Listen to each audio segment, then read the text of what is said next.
Check 1 2, testing 1 2.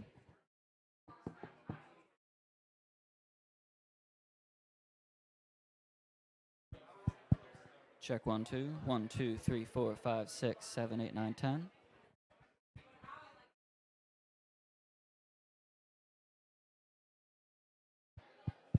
Check 1 2, 1 2 3 4 5 6 7 8 9 10. Testing 1 2, testing 1 2.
think I can make a successful announcement?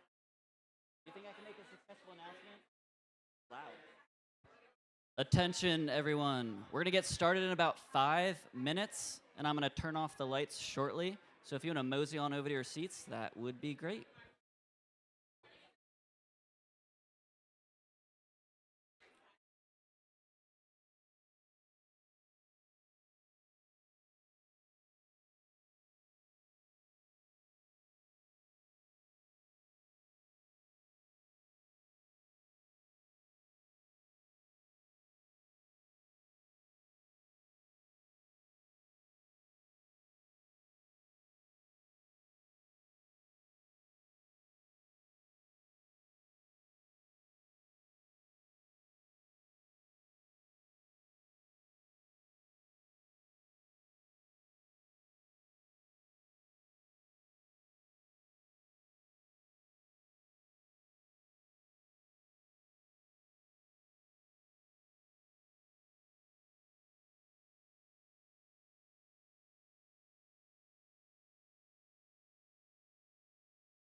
All right, good evening, everyone.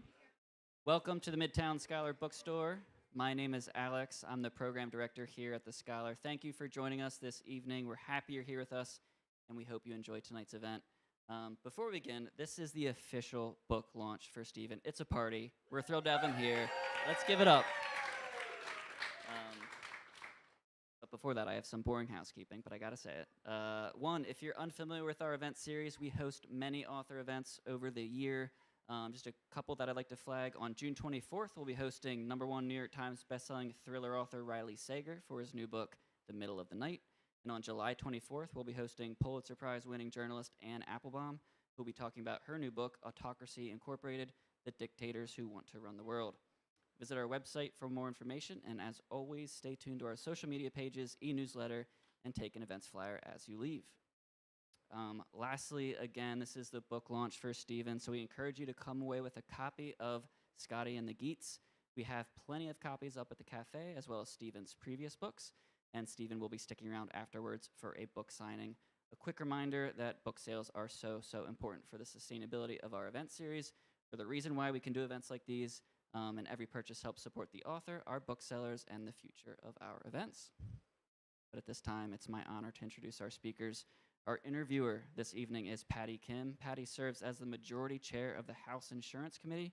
She was previously chair of the Aging and Older Adult Services Committee. She is credited with creating and serving as the first chair of the PA Legislative Asian Pacific American Caucus. Prior to her work in the legislature, Kim was elected to Harrisburg City Council, where she served 2 terms. Of course, our featured author, Stephen Williams, is an avid traveler, amateur cook, and fantasy author. He's a graduate of Northwestern University and lives in Harrisburg, Pennsylvania, with his wife, Danielle.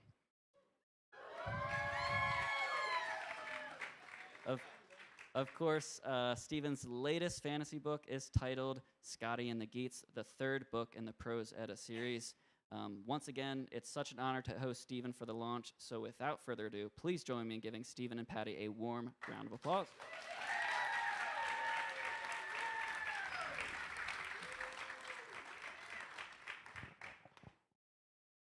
Wow, Steve, you have friends. People like you. Good evening, Just everyone. a little bit. Thank you so much for coming out to support our friend, family member, and author, Stephen Williams. I'm so excited to be here to help get to know him better and learn more about the book. So, Stephen, I'm going to ask you a bunch of questions, but just wanted to share something quickly. I'm not sure if other friends have experienced this at all. First time reading a book where I know the author. I haven't read the 3rd book. I read the first one, and I can't stop thinking about you. Reading the book. We've known each other for 10 years, so I'm rooting for you. I'm reading the first paragraphs. I'm like, I can see the movie. I can see the movie. I can see the angle. It's going to go down because you're so descriptive. And then there's some violent parts of it. I'm like, has Stephen haven't unpacked some child trauma that he doesn't know about? And I'm thinking, this is a fantasy, Patty. Chill out. Just read the book. Enjoy it. But I think about him the whole time. So it's so weird. Stephen, for those who don't know you here, can you tell me a little bit about yourself? Yeah, thank you. Yes.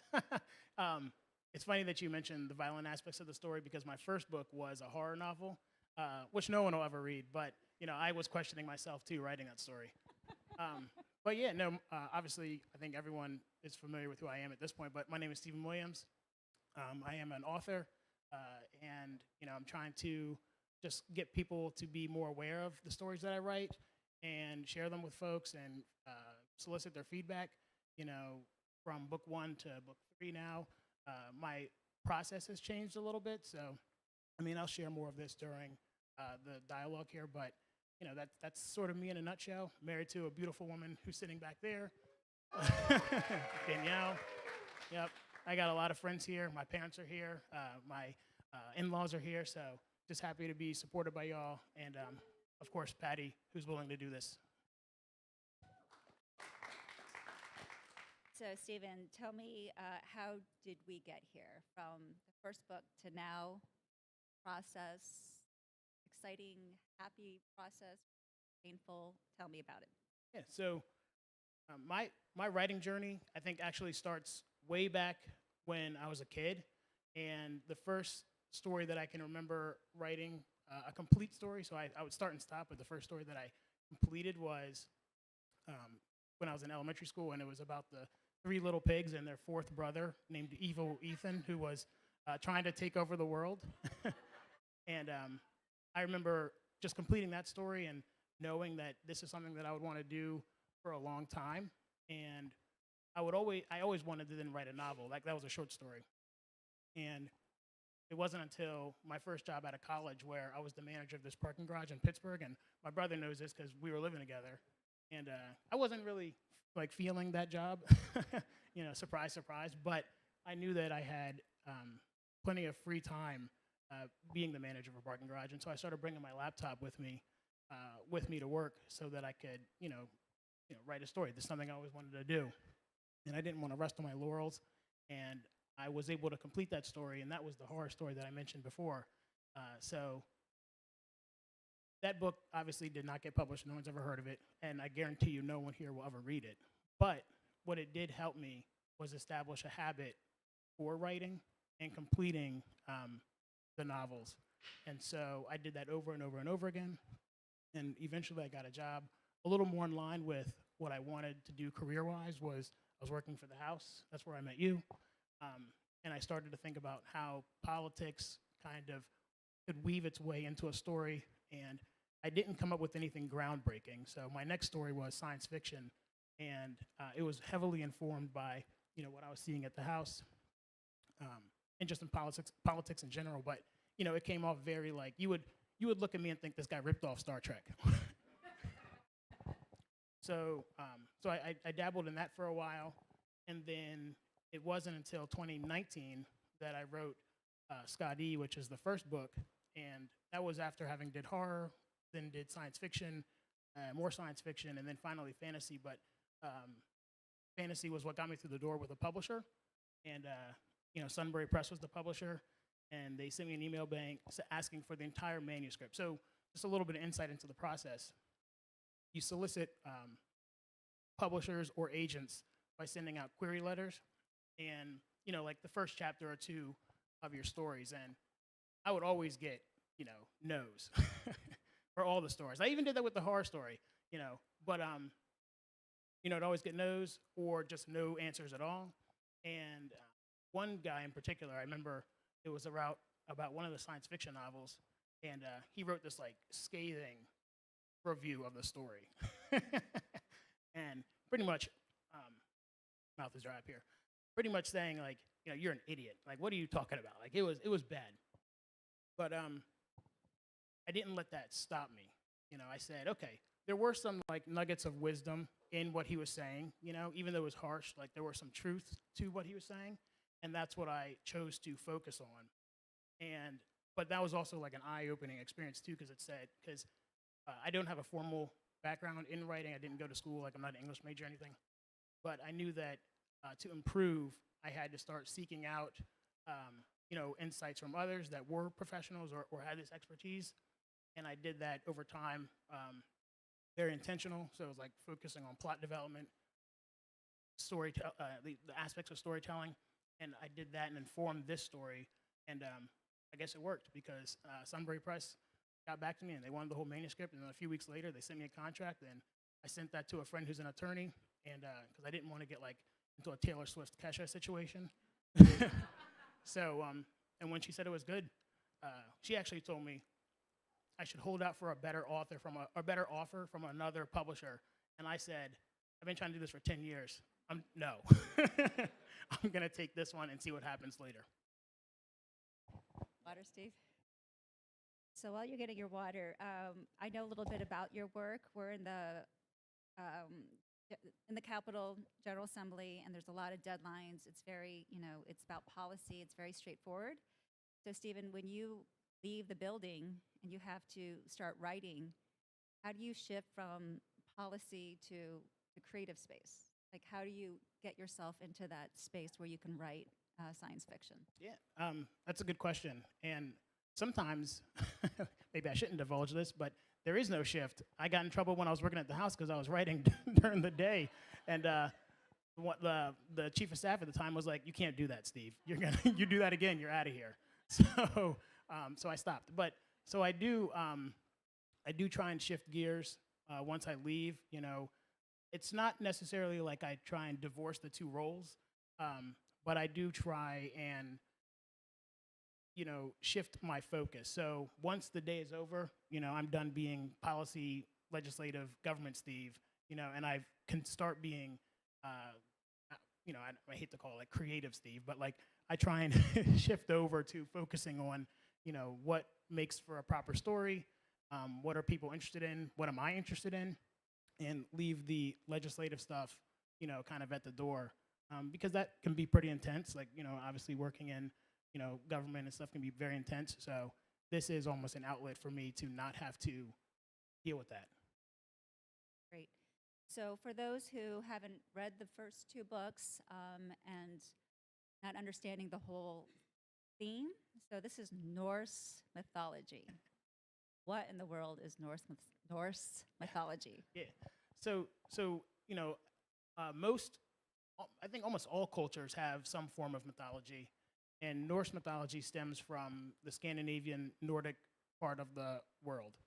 And the reason, obviously, I'm not from Norway or Iceland, but some friends of ours that are here presently, and my wife Danielle, we all went to Iceland in 2016.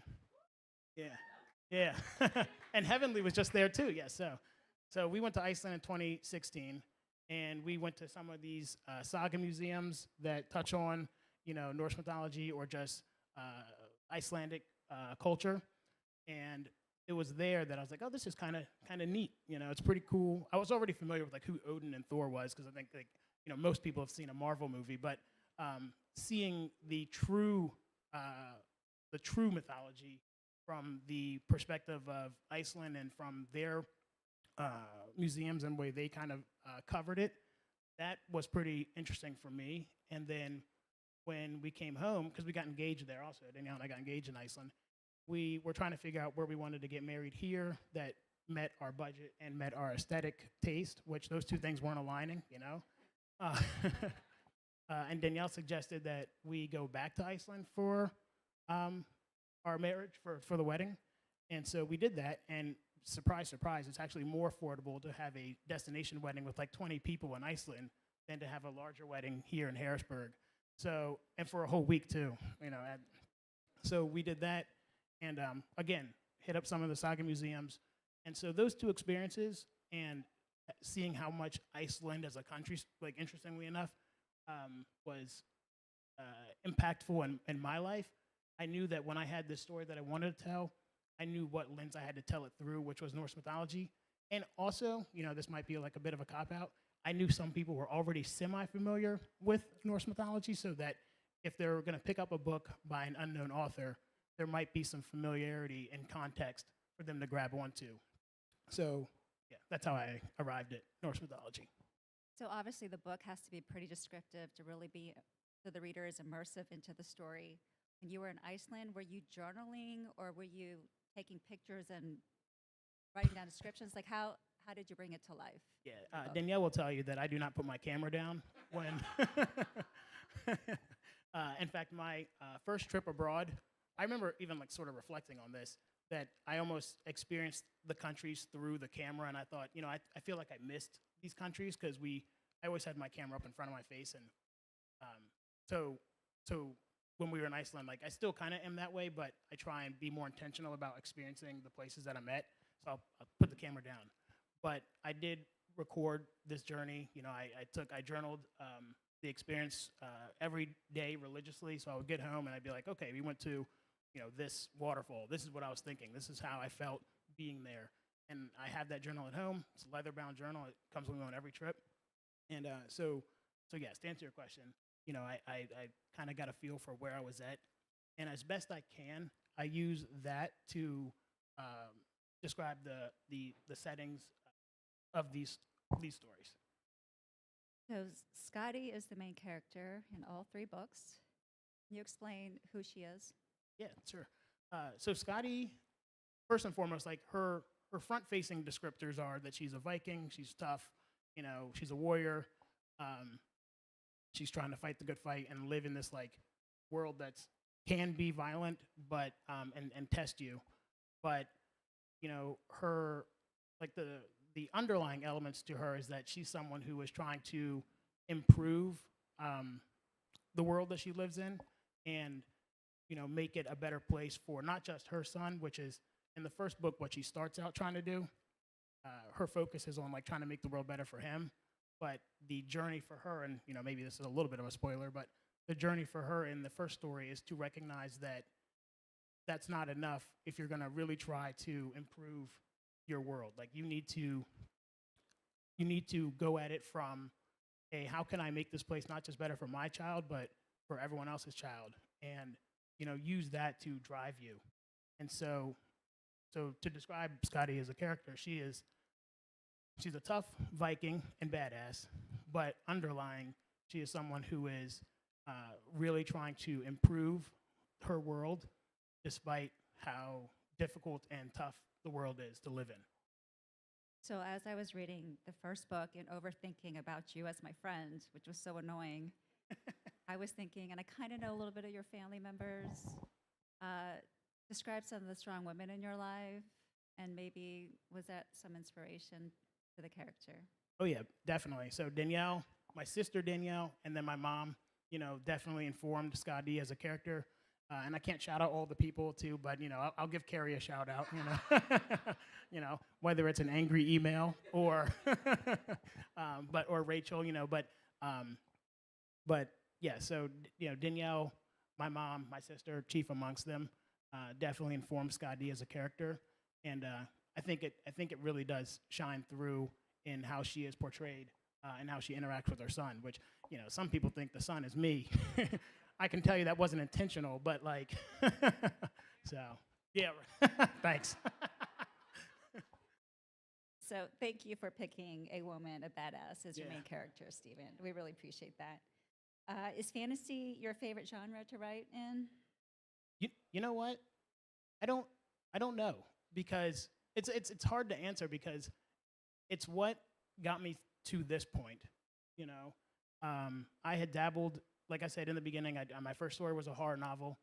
The second few stories were science fiction novels, and then I switched gears again and jumped to fantasy. And fantasy is what allowed for me to kind of accomplish what I had set out to accomplish many years ago. So I always wanted to be traditionally published, and you know, meaning that somebody else has to put their money up to make this work. You know, Sunbury hires the editors. They do normally hire the cover artists, though in this case, I found my own person because I like his art a little bit better. But you know, they put their money up to make this book get into the world. They have the distribution, and they make all that real. So, you know, and fantasy is what got me there. And I really do like Skadi and some of the other characters that are in these stories. So I want to see her story complete. So there are 6 books planned for this series. But I do know that once I'm done with this series, I think that I will want to shift gears again and explore other genres. I've been toying with this thriller. I haven't written it down, but I have something kind of cooking in my head. And so that might be where I go next. And give people, because, you know, fantasy is also super niche, right? So it's not for everybody. You know, not everyone's going to get on board with the idea of like a Viking fighting a monster and slaying dragons and stuff. And that's okay. But, you know, I want to be able to explore different areas with folks, you know, that might be their thing. Great. The producer for The Sixth Sense, M. Night, is it Shyamalan? I was reading how he would deal with rejection. And the way that he would do that is that, okay, they don't like a part of me, which is a writer, but I'm a great dad, I'm a great brother, I'm so much more than what I'm being rejected for. And I thought that was really inspirational. And Stephen, you make this look really easy. It looks like you wrote it and you're published. What kind of challenges did you face? And then how did you keep going to keep getting those rejection letters? It was tough. How did you keep going? Yeah. So, no, that's a that's a good question. You know, I say this jokingly sometimes, but I think I actually mean it. My only real skill is persistence. You know, like I do a whole bunch of different things, but it's only because I'm like super hyper persistent in making sure that I can do that. And so I think that's sort of what got me through the rejection after rejection after rejection, and then that super harsh rejection from that one guy. Um, I, I think that's like, and that's a learned trait. Like you're not, you know, I think you can learn to be persistent. I think you can learn to be someone who doesn't give up despite people telling you no. And I knew that with all those no's, you know, maybe there was an opportunity for me to improve my own writing. You know, I think that's something that can be lost on folks. Like, you know, just because someone says no doesn't mean that they are saying no to you as a person. They're just saying no to what you've crafted at this point in time.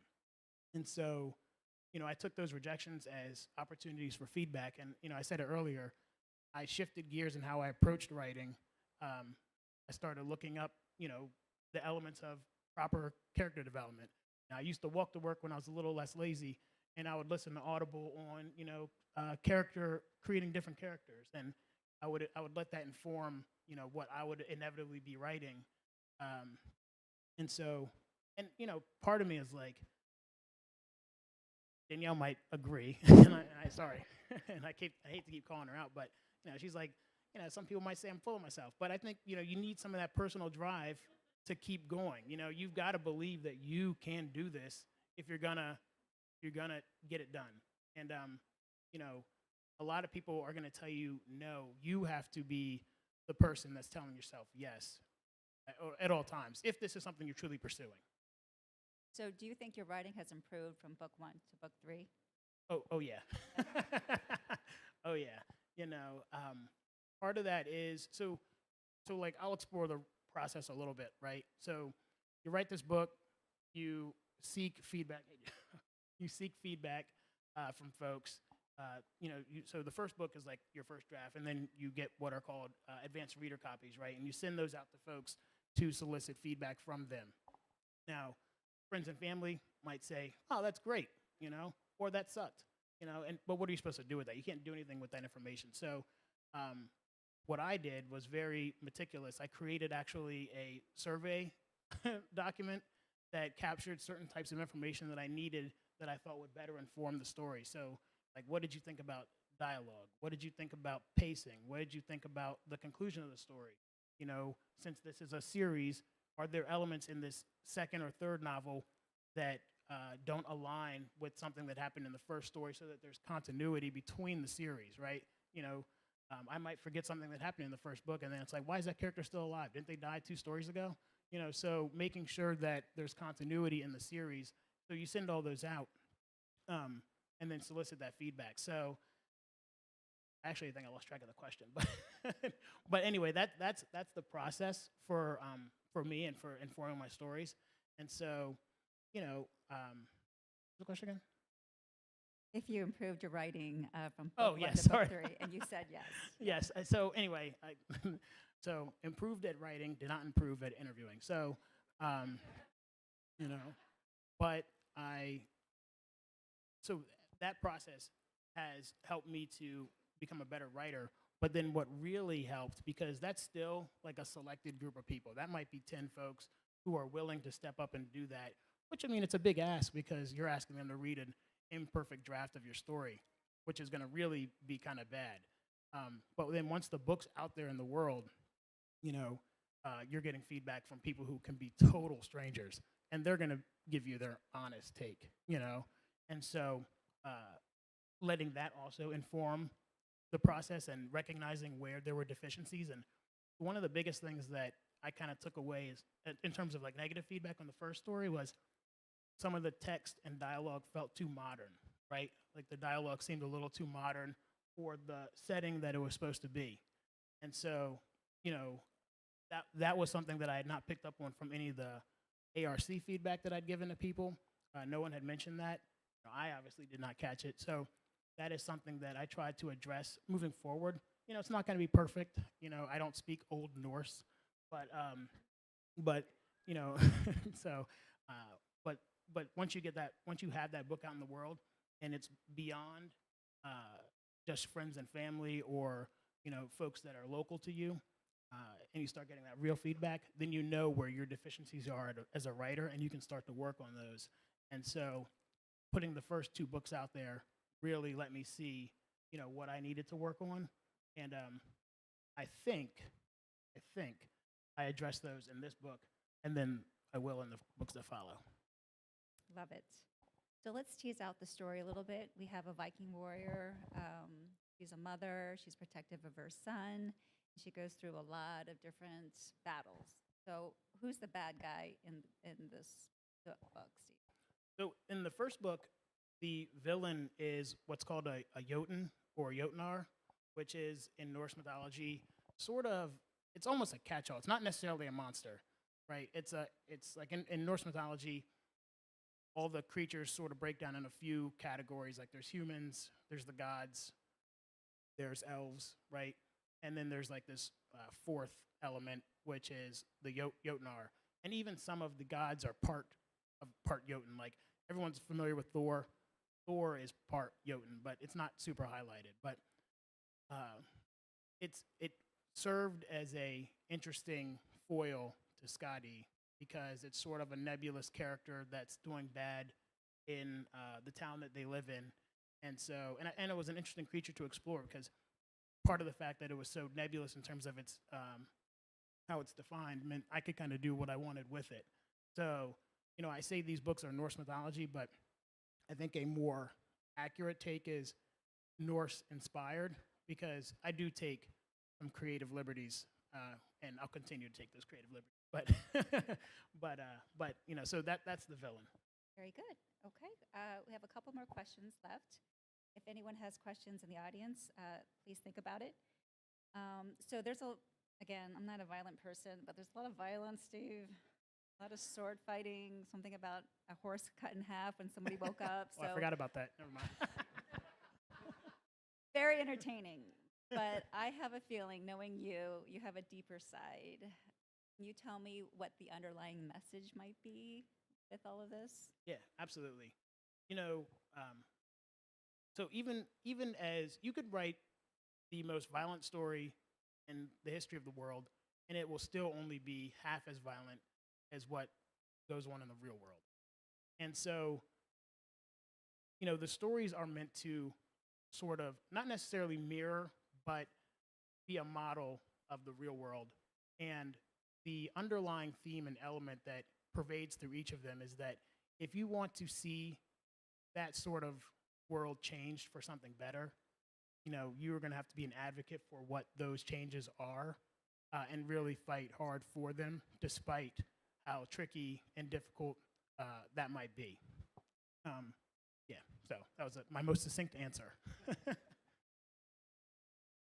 My last question is there any advice you would give to aspiring authors? Yeah, absolutely. I think, for authors, for folks that have any sort of creative endeavor, like I said, the thing is to be persistent and to be your own best champion. You have to truly believe in what you want to do and your vision.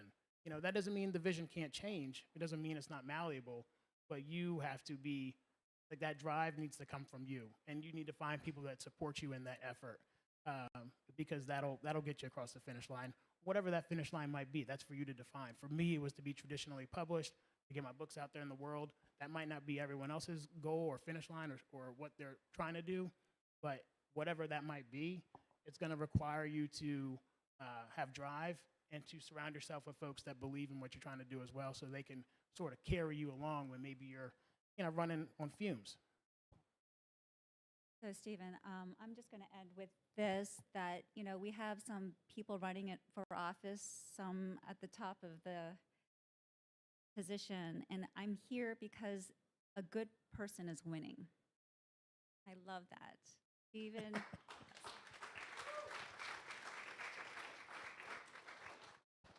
He has been consistent over the 10 years I've known him, just bright, hopeful, just a good guy through and through. So we are so proud of you, Stephen.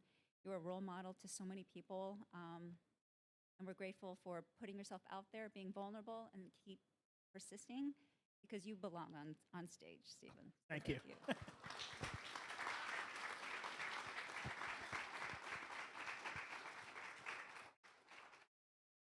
We are going to open it up to questions from the audience. So if you have a question, feel free to raise your hand and I'll come out around with a mic. We touched on how writing a novel can be a form of therapy and how bits of yourself may or may not end up in the story. So with publishing a novel probably being a pretty vulnerable process where you're kind of revealing parts about yourself, is that hard for you? And if it is, how do you deal with that? No, that's a good question. And I think like when I'm coming up with these stories, I'm not actively putting myself into them, but I know that still finds its way in there. And I think there was some recognition of that, knowing that like, I'm not going to intentionally say what maybe my traumatic experiences are or what kind of, where my head's at when I'm coming up with certain elements of a story, but I do recognize that that's going to be in there in some capacity. And I think for me, and this might not be for everyone, I was just okay with that. I was okay with people knowing, and maybe they might not even see it because it's like it's a high fantasy Norse story. They're like, what connection does Steve have to that? But I think there was just some kind of sense of being okay. And I think I don't know who said this. I'm bad at quoting other people, but I did read once that all stories find some element of the author in there. Some people are more intentional about it, like they actually create a character that is them, and others they just find elements of themselves in the stories. I think I'm the latter, but yeah, I think for me it was just recognizing that that's probably going to happen and just being okay with what people think. Hey, Steve. Oh. Hey, Steve. I was wondering, was there any topics that were like difficult for you to write about from a standpoint of like the audience not being prepared for it or like it being triggering for you? Yeah. No, that's a good question. So, I did debate internally, like, Patty made a joke about the story being violent. I was like, how much is too much? Like, what do you need to do to tell the story you need to tell without shifting into it being like obscene or gratuitous, or like unnecessary, right? I do love the Game of Thrones books, but, I know also that they're hyper violent, they're very grotesque, and they can be a turnoff for a lot of people. The books are great, but I recognize that that's, all the elements of those stories might not be necessary to actually still tell that story. So I was thinking about that when I was writing my own stories. I'm like, I don't need people reading this and then thinking that I need to see a shrink. But I did want to I wanted to convey enough so that folks could get a sense of what this world is like for the people that live in it and why they need to go about trying to change it for the better. So, yeah, so it was an internal debate. There are scenes that I remember end right before the bad thing actually happens because I knew that leading up to it was enough for the story to be conveyed, And then other times, like if they're in an action sequence, I'm not going to cut away just because it might get violent. Like, people are in here, you're getting into a fight. Like it's an exciting, flashy part of the story. Let's have it all. But I did have those internal debates when writing the stories. Hi, Steve. My question, I'm happy that you said that you're strong, that you're very good at being persistent. That persistence obviously kept you shopping for a publisher versus self-publishing. Yep. Basically, what made you decide to do that, even after the nasty rejection that you? Yeah, I think, for me, and this might just sound selfish or whatever, but it just was like a personal validation. Like I knew that, what I was striving for was a book that someone else felt was worth them investing their time and energy and money into. Like I knew that for me, I made it. That was a signifier that this story I had improved to a point where I felt like I'm not George R. R. Martin yet, I'm not Stephen King, but I had improved to a point where, someone else was willing to step up and invest in it. And I think that's not everyone's journey. Sometimes the persistence might just be completing the story, because that in and of itself can be a slog. Like, you come home from work and maybe you have a kid or, whatever, and it's like, then you got to take time to go put words on paper, and that can be, that can beat you up, especially if you are willing to really share, personal aspects of yourself in that story. That adds another layer of intensity to the process. But for me, I just knew from like day one, I'm like, I want to be traditionally published. I want to get this book out into the world. I want somebody else to pay for it. And so I just constantly kind of worked at it until that happened. Thank you very much.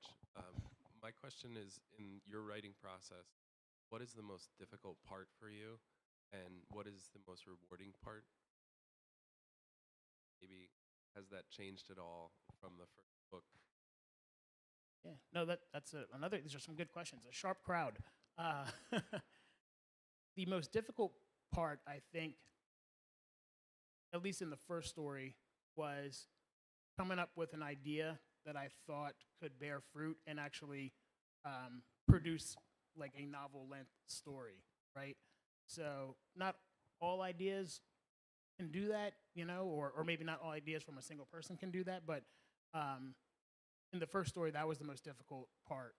And then for the first story, the most rewarding part was just getting that email from Sunbury saying, hey, here's your contract. But now, so it has shifted a little bit, right? Now the most difficult part is, as these characters evolve in these stories, they have different experiences, and, sometimes it can feel like their journey has completed. And so the difficulty can be in recognizing that this is a series, and how do you continue that journey without it feeling artificial? And how can you test these characters in new ways without it feeling repetitive? So that can be some of the more difficult aspects now, especially considering I know that I have in my head, this is a 6-book series. So, so continuing to pressure and test these characters in ways that feels new and doesn't feel repetitive, that can be some of the difficulty. And the new rewarding aspect is this, having experiences like this, talking with people that have liked the story, So, when people have read the book and they give you that positive feedback, I have recognized that I'm probably not going to be rich off this anytime soon. I'm not saying it won't happen, but, but talking to people that have enjoyed the stories and they ask you questions about the characters and why they made certain decisions, and, that is now the most rewarding aspect of it. And yeah, it's awesome. That's an awesome feeling and experience. Hey, Steve. First off, excellent job, and thank you for putting this together. Secondly, one thing that I'm interested about is, as you develop these characters and write through your books, is there something that you're learning about yourself, your values, and the way that you see the world, as you continue to develop and write this series and other series? Damn. Let me take a sip of water first.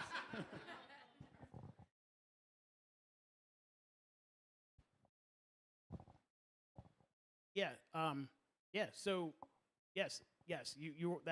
The first answer is yes. I have recognized that for me, and I try and weave. This is why I try and weave that advocacy aspect into each story. I want people to continue to push for, the world to get better, right? That can be in different capacities, right? And not everyone is going to be like a rep or, or an engineer or a different path, right? But I want people to continue to push for a better outcome for each subsequent generation, right? So, and I try and weave that into the stories, right? So I think that is like a value that I think I knew I had, right? But I wasn't 100% sure on it. But now I'm like 100% sure on it, because it's what keeps coming up as I'm writing these books. I got another one for you. Where did you learn the values of hard work that help you with your persistence and understanding that you need to continue to grow and improve with everything that you do and like keep growing and making these books better and better as you go on? Thanks, Zach. My parents plugged that one. No, that was all me. No, that one's definitely my parents. You know, they're right here in the middle. My mom's a teacher. My dad's a professor. So that one came from my parents and my siblings too. You know, I'll say that as well. Like, you know, I'm the oldest of 4. You know, I had to lead the way. So, you know, that came from my family. And then I had some really good friends growing up too. And my wife, Danielle. she keeps it going right now, you know. But, you know, no. But, no, yes. So thanks, Zach. But, yeah, definitely started with my parents and, you know, seeing how they continue to persist and work hard and provide, like, a really good opportunity and upbringing for my siblings and I. You know, I recognize that we were very, very privileged, you know, growing up. We went on vacation every year, even during the recession, you know. So, like, I recognize that more now, looking back, than probably I did growing up. Hey, Stevie. Proud of you, mate. Thank you. And thanks for the sandwiches, by the way. Those were delicious. Yes, thank you. You talked about, at least in your first book, that your work in the house influenced some of your topic. I'm curious if now that you've done 3 books, if your creativity and your role as an author has influenced your work as a public servant. I'd be curious to hear how that's played out. Man, they did not need me here. I'm leaving. Those are really good questions. Yeah, these are good questions, and damn. You know what? I think so. Like, you know, when you're writing these stories, you're flexing the creative muscle, right? And I think that people can have a tendency to sort of fall into what works, what doesn't work, and stick to that. And this is not necessarily always the case, but like there's a hesitancy to look at things from a different angle. And I think that, you know, being an author, working on a creative thing like all the time, like I come home from work, boom, open up the laptop, I'm jotting, like I'm writing. And so I think, you know, flexing that creative muscle does help inform my work and help me to sort of look at, you know, the things that I'm working on from different perspectives, and hopefully that bears fruit. You know, I'm looking at Jason over there. I see you. So I think it works. You know, I think that, you know, it goes back and forth, and I do really appreciate having this outlet, because the other thing too is that, like, you know, work, whether it's in politics or whether it's in whatever you're doing, is not always going to be super rewarding. So I think it's important to have something that, you know, other folks can't take from you. You know, that you own this. So if you're a writer or a musician or a painter or whatever, you know, those are your things. And so having that too as something you can lean on, you know, when it gets tough at work, can help you be better at your job. You know, so yeah, I think that's how I'd answer that question.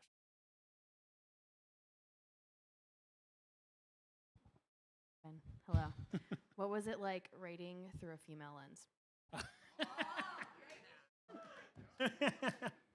That's another good question. Yeah. You know, so I'll say this. I didn't set out to try and like capture the female experience, like the woman's experience, right? I didn't think that I even could, right? I'm not the person to write that way. You know, I wouldn't be able to do it justice. And so what I set out to do was tell a story about, you know, improving the world, and then just make the main character a woman, you know, because I thought that would be more interesting. And in this sort of genre, like the subgenre of fantasy that this is called sword and sorcery, the protagonists are usually males.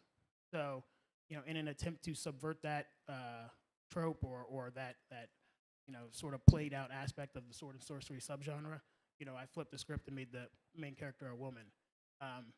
But yeah, I didn't even try. I'm like, look, I'm not gonna do it justice. I'm not trying to get canceled, you know. So I just So I just wrote the story, and I think I wrote it in a way that like the main character could be a man or a woman. You know, it's because the focus is on, you know, making the world better, fighting these monsters, and doing that good stuff. So that I tried. Now you're published. That one back from your inner circle. What was it?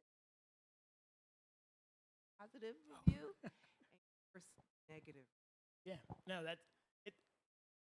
It was an interesting feeling, and it's weird because I got way more positive feedback than negative feedback, and I don't know if this is like a human flaw, but you harp on the negative feedback, like you know.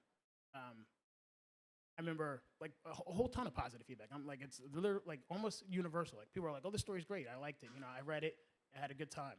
And as soon as one person was like, "Nah, this was trash," I was like, "Fuck." Sorry, I almost cursed. See, I was like, you know, I like honed in on it and like just couldn't like stop. I couldn't stop thinking about it for a while because then it made me question like all the positive feedback. I'm like, are people just kind of yanking my leg here, or like, why is this person right and everyone else is wrong? So, but then I did a little bit of self-reflecting, and I recognized that I was harping on the one negative and not the 20 positives, you know. And so I just kind of like I said, Steve, forget that guy. You know, think about all the people that have provided positive feedback and kind of focus on that. And you know, but you know, it was a weird. The low from the negative was deeper than the high from the positive until I like tried to rethink how I approached it. Oh yeah, yep. And also some of like, and here's the thing too, like the negative feedback, it was just some of it was just I tried to contextualize it too. Like it was this person didn't like the genre, so part of me was thinking, well then why'd you even read it?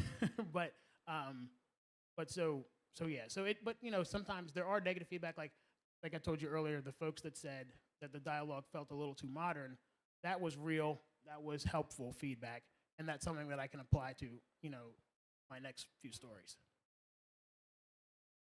So what's next? What's next for you? What's next for Skadi? Oh snap! Well, I do have a fourth book written, you know, so a fourth one that happens after this. I'm editing it, but you know, fun fact: we are having a child in October, so yeah, now. So between now and when that book is up ready for something like this, it might be a little while. But you know, that book is the next story, and then there's 2 more after that. So, and I'll try and space it out. You know, I don't want people to get tired of me, but I want to keep people entertained. So the next few books are going to continue in this series, but I think afterwards I would like to shift genres, and you know, I will say this: outside of writing novels, the one other thing that I've always wanted to do was make a movie, and I know that is a whole nother hill to climb, right? So I just finally made it into this world, but you know, I do like to create new challenges for myself and create new goals, and so you know, one day maybe, you know, we'll be having this conversation, and Steven Spielberg will be interviewing both of us. So, you know, I think like that would be my long-term goal. But yeah. Here. Hey. Hey. Hopefully an easy question. Can we get a freaking pronunciation guide? I got you. Book number 4 will include a pronunciation guide. You know, sometimes even I struggle. I'm like, how do you pronounce that word? We have time for maybe 1 or 2 more questions. So, Steve, we're sitting here in the Midtown Scholar, and I know you mentioned George R.R. Martin and also Stephen King, but what other authors influence you, and are there any particular stories outside of traveling to Iceland and reading some of the sagas that sort of influenced these stories? Yeah, so a big one, when I was in college, I read the autobiography of Malcolm X, and that was a hugely impactful story and book for me. Also, Kitchen Confidential, shout out to Anthony Bourdain. You know, that was another hugely impactful story for me. And Alex Haley, who wrote Malcolm X's book, and Anthony Bourdain, both phenomenal writers. But in terms of like fantasy, Neil Gaiman, I'm big on Neil Gaiman. I do like George R. R. Martin. You know, I hate it almost sounds cliched at this point, but it is a good time. You know, I try to dabble all around, but in terms of people and writers that have influenced me, I think I would lean on Alex Haley and Anthony Bourdain, because both of those books also hit at a super impactful and transformative time. Like, I was right in the middle of college. I was studying abroad, you know, and like, don't read don't read Malcolm X while you're in Europe. You know, you're gonna come back looking at this country a little different. But both of those stories, both of those books were really impactful for me. And so, yeah, I think that's what I would say. This will be our last question in the back. Dedicated some time to the school board. Is there any part of the story dedicated to the pen project? Say that again, sorry. Was there any part of the stories dedicated to or inspired by the William Penn people?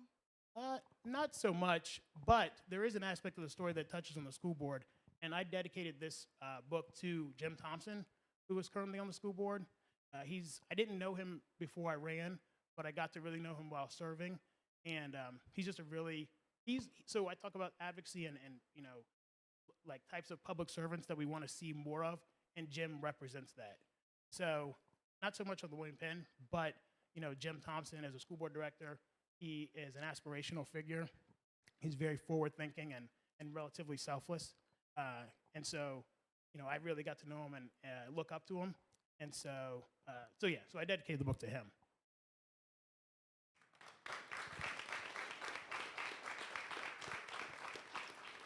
All right, we've got to wrap up. Thank you to Patty. Thank you to Stephen. Can we get one more round of applause?